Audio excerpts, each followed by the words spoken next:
ডিম রান্না করব, ডিম, নতুন আলু আর ফুলকপি দিয়ে ডিমটা আজকে একদম কষা কষা রান্না করব। তো ডিম আর আলু আমি দেখো সিদ্ধ বসিয়ে দিয়েছি। আমি এখানে 9টা ডিম নিয়েছি, সিদ্ধ বসিয়ে দিয়েছি, খুব ভালো করে সিদ্ধ হয়ে গেছে। এবার এটা দেখো সব ছুলে নিয়েছি, ডিমগুলো সব ছুলে নিয়েছি, আর আলুগুলো গোটা গোটা আলু ছিল সেগুলোকে টুকরো করে নিয়েছি, আর একটা ডিম আমি কেটে নিয়েছি।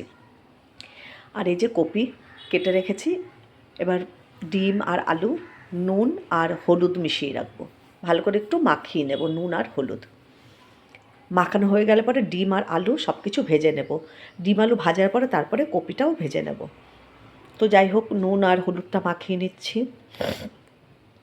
আর এদিকে একটা মশলা নিয়েছি, বড় দুটো টমেটো, পেঁয়াজ, রসুন, আদা, গোটা জিরে, কাঁচা লঙ্কা সব কিছু নিয়ে একটা পেস্ট করব। শুকনো লঙ্কা ব্যবহার করিনি, লাল লঙ্কারও ব্যবহার করব না। তো যাই হোক, ভাজা বসিয়ে দিয়েছি, ডিমটা ভাজা হয়ে গেছে, আর একটা ডিম কেটে তারপরে ভাজা করেছি। আর আলুটা ওই তেলের মধ্যে দিয়ে লাল লাল করে একটু ভেজে নিচ্ছি। আলু তো খুব ভালো করে সিদ্ধ করাই আছে, আর একটু ভেজে নিলে খেতে খুব টেস্ট হয়। ওই কড়াই আবারও তেল দিয়ে আমি কপিটা দিয়ে দিলাম, আর একটু নুন দিয়ে দিলাম। কপিটাকে ঢেকে ঢেকে একটু ভেজে নেব। এদিকে দেখো পেস্ট করে নিয়েছি মশলার, এই যে দুটো টমেটো আর সব কিছু পেস্ট করে নিয়েছি। কপি দেখো আমার ভাজা হয়ে গেছে, এই যে লাল লাল হয়ে গেছে, আর একটু ভেজে নেব কপিটা। এবার কপি ভাজা হয়ে গেলে পরে তুলে নিয়ে ওই কড়াইয়ে বেশ খানিকটা তেল দিয়ে গোটা জিরে আর শুকনো লঙ্কা দেব। তেজপাতা আমি ব্যবহার করলাম না। আর আমি গরম মশলা, গুঁড়ো গরম মশলা দেবো, গরম মশলাও দিলাম না। তোমরা ইচ্ছে করলে দিলে দিতে পারো।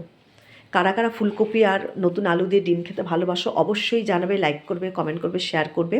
আর ভালো লাগলে দীপ্তি রান্নাঘর ইউটিউব চ্যানেলটা সাবস্ক্রাইব করে নিও। তো ফোড়নটা ভাজা হয়ে যাওয়ার পরে মশলাটা দিয়ে দিলাম, আগে পেঁয়াজ, রসুন, আদা, জিরের সব মশলাটা দিয়ে দিলাম। একটু কষিয়ে নেওয়ার পরে তারপর আমি টমেটো পেস্টটা দিয়ে দেবো।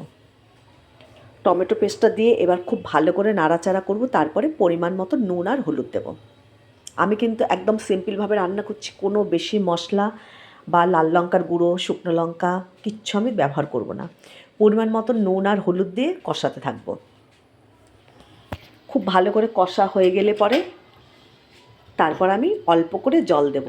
ভালো করে কষা হয়ে যাওয়ার পরে কিন্তু আমি কপিটা আর আলুটা এই মশলার সঙ্গে আবারও কষাতে থাকবো।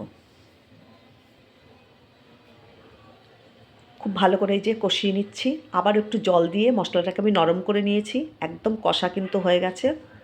এখন এর মধ্যে আমি সামান্য একটু চিনি দেবো মশলাটার মধ্যে।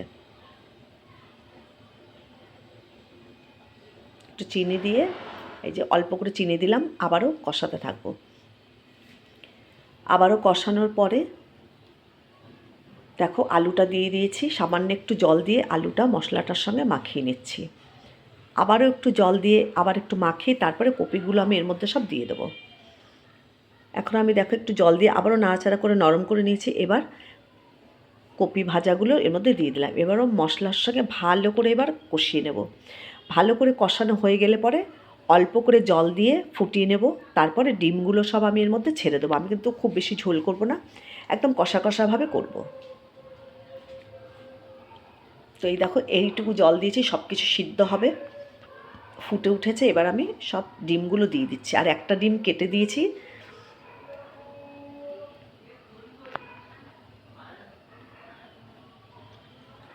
দিয়ে এবার সব কিছু আবার ঢেকে রেখে দেবো। মশলা কষানোর সময় আমি একটু গরম মশলাও কিন্তু দিয়ে দিয়েছি। আর এখানে কিন্তু আমি ধনেপাতা ব্যবহার করব না। যারা পছন্দ করো ধনেপাতা এর সঙ্গে খেতে, তারা অবশ্যই দিতে পারো। ফুলকপি, নতুন আলু আর ডিম কিন্তু এইভাবে করলে দারুণ লাগে খেতে। দেখো তরকারিটা কিন্তু এই দেখো একদম হয়ে গেছে।